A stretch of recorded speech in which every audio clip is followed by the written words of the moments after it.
dezembro, seja muito bem-vindo ao Plano Anual de Leitura da Bíblia com Rosânia e Lana.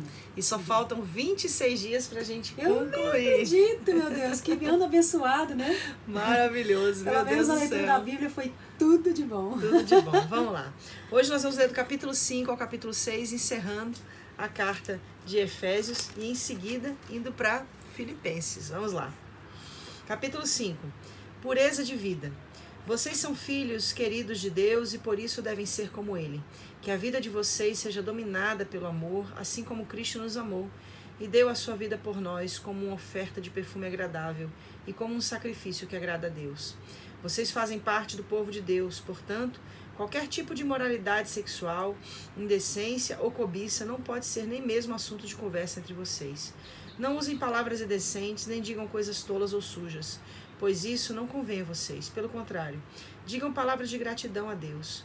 Fiquem certos disto. Jamais receberá uma parte no reino de Cristo e de Deus qualquer pessoa que seja imoral, indecente ou cobiçosa, pois a cobiça é um tipo de idolatria. Vivendo na luz. Não deixem que ninguém engane vocês com conversas tolas, pois é por causa dessas coisas que o castigo de Deus cairá sobre os que não obedecem a Ele. Portanto, não tenham nada a ver com esse tipo de gente. Antigamente, vocês mesmos viviam na escuridão, mas agora que pertencem ao Senhor, vocês estão na luz. Por isso, vivam como pessoas que pertencem à luz, pois a luz produz uma grande colheita de todo tipo de bondade, honestidade e verdade. Procurem descobrir quais são as coisas que agradam o Senhor. Não participem das coisas sem valor que os outros fazem, coisas que pertencem à escuridão. Pelo contrário, tragam todas essas coisas para a luz, pois é vergonhoso até falar sobre o que essas pessoas fazem em segredo. E quando qualquer coisa é trazida para a luz, então a sua verdadeira natureza é revelada, porque o que é claramente revelado se torna luz, e é por isso que se diz: você está dormindo, acorde, levante-se da morte, Cristo o iluminará. Portanto, prestem atenção na sua maneira de viver. Não viva como os ignorantes, mas como os sábios. Os dias em que vivemos são maus, por isso, aproveitem bem todas as oportunidades que vocês têm. Não hajam como pessoas sem juízo, mas procurem entender o que o Senhor quer que vocês façam. Não se embriaguem, pois a bebida levará vocês à desgraça, mas encham-se do Espírito de Deus. Animem uns aos outros com salmos, hinos e canções espirituais. Cantem com todo o coração hinos e salmos ao Senhor. Em nome do nosso Senhor Jesus Cristo, agradeçam sempre todas as coisas a Deus o Pai. Esposas e maridos, sejam obedientes uns aos outros pelo respeito que têm por Cristo. Esposa, obedeça ao seu marido como você obedece ao Senhor, pois o marido tem autoridade sobre a esposa, assim como Cristo tem autoridade sobre a igreja. E o próprio Cristo é o Salvador da igreja, que é o seu corpo. Portanto, assim como a igreja é obediente a Cristo, assim também a esposa deve obedecer em tudo ao seu marido. Marido, ame a sua esposa, assim como Cristo amou a igreja e deu a sua vida por ela. Ele fez isso para dedicar a igreja a Deus, lavando-a com água e purificando-a com a sua palavra. E fez isso para também poder trazer para perto de si a igreja com toda a sua beleza, pura e perfeita, sem manchas ou rugas ou qualquer outro defeito. O homem deve amar a sua esposa assim como ama o seu próprio corpo. O homem que ama a sua esposa ama a si mesmo, porque ninguém odeia o seu próprio corpo. Pelo contrário, cada um alimenta e cuida do seu corpo como Cristo faz com a igreja, pois nós somos membros do corpo de Cristo, como dizem as Escrituras Sagradas. É por isso que o homem deixa o seu pai e a sua mãe para se unir com a sua esposa, e os dois se tornam uma só pessoa. Há uma verdade imensa revelada nessa passagem das Escrituras, e eu entendo que ele está falando a respeito de Cristo e da igreja, mas também falando a respeito de vocês. Cada marido deve amar a sua esposa como ama a si mesmo, e cada esposa deve amar o seu marido. Filhos e pais. Filhos, o dever cristão de vocês é obedecer ao seu pai e à sua mãe, pois isto é certo. Como dizem as Escrituras, respeite o seu pai e a sua mãe, e esse é o primeiro mandamento que tem uma promessa, a qual é: faça isso a fim de que tudo corra bem para você e você viva muito tempo na terra. Pais, não tratem os seus filhos de um jeito que faça com que eles fiquem irritados. Pelo contrário, vocês devem criá-los com a disciplina e os ensinamentos cristãos. Escravos e os seus donos. Escravos, obedeçam com medo e respeito àqueles que são seus donos aqui na terra, e façam isso com sinceridade, como se estivessem servindo a Cristo. Não obedeçam aos seus donos só quando eles estiverem vendo vocês, somente para conseguir a aprovação deles, mas Como escravos de Cristo, façam de todo o coração o que Deus quer. Trabalhem com prazer como se estivessem trabalhando para o Senhor e não para pessoas. Lembrem que cada pessoa, seja escrava ou livre, será recompensada pelo Senhor de acordo com o que fizer. Donos de escravos, tratem os seus escravos também com respeito e parem de ameaçá-los com castigos. Lembrem que vocês e os seus escravos pertencem ao mesmo Senhor que está no céu, o qual trata a todos igualmente. A armadura do cristão. Para terminar, tornem-se cada vez mais fortes, vivendo unidos com o Senhor e recebendo a força do seu grande poder. Vistam-se com toda a armadura que Deus dá a vocês, para ficarem firmes contra as armadilhas do diabo. Pois nós não estamos lutando contra seres humanos, mas contra as forças espirituais do mal, que vivem nas alturas, isso é, os governos, as autoridades e os poderes que dominam completamente este mundo de escuridão. Por isso, peguem agora a armadura de Deus, que Deus lhe dá. Assim, quando chegar o dia de enfrentarem as forças do mal, vocês poderão resistir aos ataques do inimigo, e depois de lutarem até o fim, vocês continuarão firmes sem recuar. Portanto, estejam preparados, usem a verdade como cinturão, vistam-se com a couraça da justiça, calcem-os com sapatos a prontidão para anunciar as boas novas de paz. E levem sempre a fé como escudo para poderem se proteger de todos os dardos de fogo do maligno. Recebam a salvação como capacete e a palavra de Deus, como a espada que o Espírito Santo lhes dá. Façam tudo isso orando a Deus e pedindo a ajuda dele. Orem sempre guiados pelo Espírito de Deus. Fiquem alertas, não desanimem e orem sempre por todo o povo de Deus. E orem também por mim, a fim de que Deus me dê a mensagem certa, para que quando eu falar, fale com coragem e torne conhecido o segredo do Evangelho. Eu sou o embaixador a serviço desse Evangelho, embora esteja agora na cadeia. Portanto, orem para que eu seja corajoso e anuncie o Evangelho como devo anunciar. Saudações finais. Tíquico, nosso querido irmão e fiel servo no trabalho do Senhor, lhes dará todas as notícias a meu respeito, para que vocês possam saber como estou passando.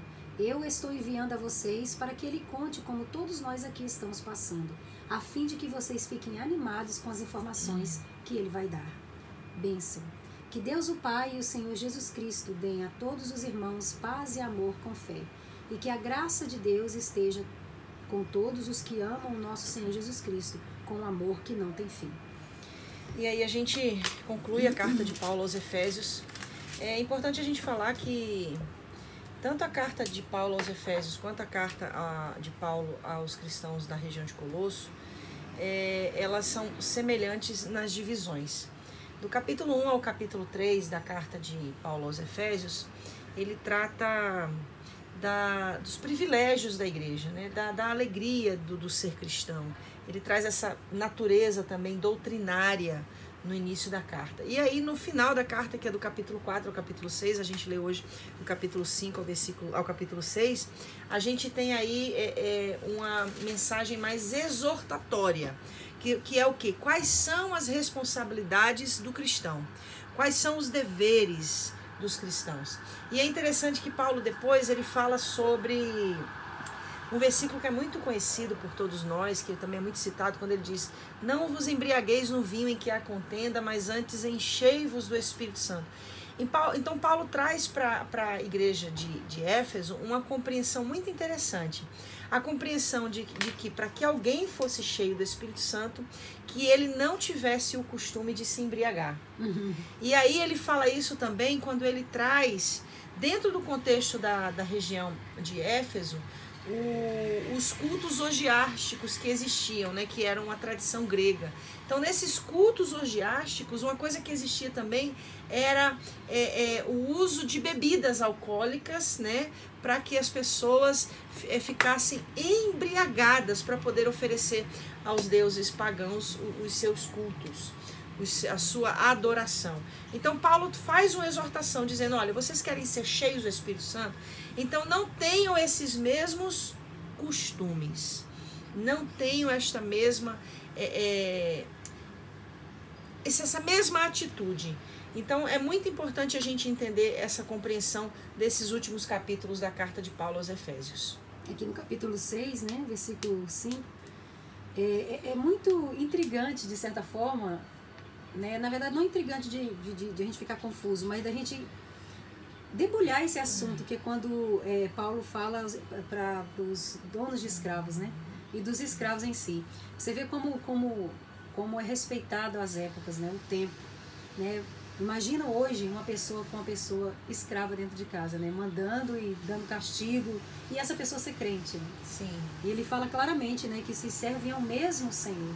Sim. Né? E a gente vê aqui algo assim muito para que a gente aprenda assim no nosso contexto, para entender, não que tenha, né, tem nada a ver com o tempo de hoje, graças a Deus, né? Estamos aí no século 21, né? Estamos passando por várias mudanças, né?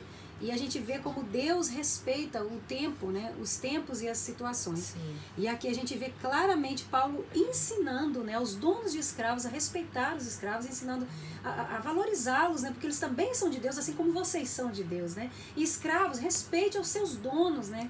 Como se estivesse servindo a Cristo e sirva.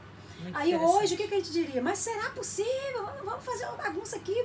Claro que a gente realmente tem que lutar. Não estou fazendo apologia a deixar de falar, a deixar de lutar pelas causas, porque o próprio Jesus luta o tempo todo pelas causas, pelas, né? Minorias. Pelas minorias. Então, estamos aqui também como minoria e sabendo que Cristo luta por nós, mas dizendo, aqui o ponto é como Deus respeita o tempo da humanidade e trabalha dentro do tempo da humanidade. A gente traz para o nosso contexto, né? Ao contexto de hoje, de pessoas realmente sendo diminuídas, né? Sendo desprezadas, jogado na sarjeta mesmo, nos guetos, por causa da compreensão errada que hoje podemos dizer farisaica, né? Uma compreensão religiosa. Enquanto o próprio Deus, ele caminha com como é que diz a palavra? Com a magnitude do tempo, ele respeita o tempo. Quem somos nós hoje para poder julgar Paulo? Quando Paulo direcionava esse dono de escravos. Só o que Paulo fala aqui sobre o marido, a esposa, já era uma revolução. Nossa, porque imagina. As mulheres eram descartáveis. Elas não, se o homem simplesmente deixava de desejar a sua esposa, ou não queria mais, ele se divorciava dela, ele tinha esse direito. Então, o que realmente Paulo traz na carta de Efésios é uma revolução conceitual, né? Uma mudança de conceitos. Uma outra coisa que Paulo também fala aqui que me chama a atenção é também sobre os pais quanto aos seus filhos. Ao mesmo tempo que ele fala para os filhos obedecer, fala para os pais imitarem seus filhos, ensinar o caminho. Então, assim, é muito amplo mesmo, e no tempo dele, né? Era um homem que tinha uma mente cheia do Espírito, que o levava além do seu tempo. É como alguns homens desse tempo e mulheres desse tempo que vão além do seu tempo, entendendo a graça e o poder de Jesus, né? Sim. E naquele tempo eu imagino Paulo falando, respeita as suas mulheres. Mulher não tinha voz, né? Mulher não podia nem falar na congregação. O que mulher podia fazer? Nada. Né? E aqui ele está dizendo, respeite como respeita Cristo. E se respeitar a Cristo, respeitar a mulher, o que vai dar, né? A mulher tem o seu próprio pensamento. Então, e o seu valor. Né? Exatamente. Então ele foi contra o próprio tempo. Imagine que Paulo nos burburinhos, né, dos cantinhos, né, dos fariseus. Só Jesus. O que não falavam de Paulo? Não, nem vamos por esse caminho, né? Mas uma coisa que é muito importante que a gente percebe também é que Paulo ele não estava preso ao que as pessoas pensavam dele. Paulo estava completamente comprometido ao que o Senhor Jesus queria que ele fizesse. Salientando que ele escreveu preso. Sim. Né? É ele uma das escreveu cartas isso preso. Escritas das prisões que Paulo estava. Como diz o Tíquico, que nome difícil de falar, né? Tíquico estava levando, né, as novas para Efésios, né? Sim. Então, assim, para os Éfesos. Então, assim, é na cadeia, é livre, é preso, é sofrendo, é chorando, é lutando. É como eu sempre tenho dito, né? Nunca foi nada sobre o próprio Paulo, né? Sempre foi sobre Jesus Cristo. Então, lutando uma causa por Cristo, a outra causa de Cristo, tudo vai se terminar em Cristo e por Cristo, preso ou livre, cantando ou chorando. A causa é sobre Cristo. Tudo é sobre e pensar diferente disso é vaidade. Pensar diferente disso é realmente um atestado de que não se vive para Cristo, não se anda, não se fala por Cristo. Então que possamos ler a palavra, porque ler a palavra que nos leva à instrução. Maravilha, ler a palavra no ano 2020. Oh, glória! Que Deus abençoe a sua vida. Até amanhã na carta de Paulo aos Filipenses, a carta que é uma das mais lindas de Paulo, porque a igreja que dava mais alegria a Paulo. Glória Até a amanhã. Deus. Tchau, gente.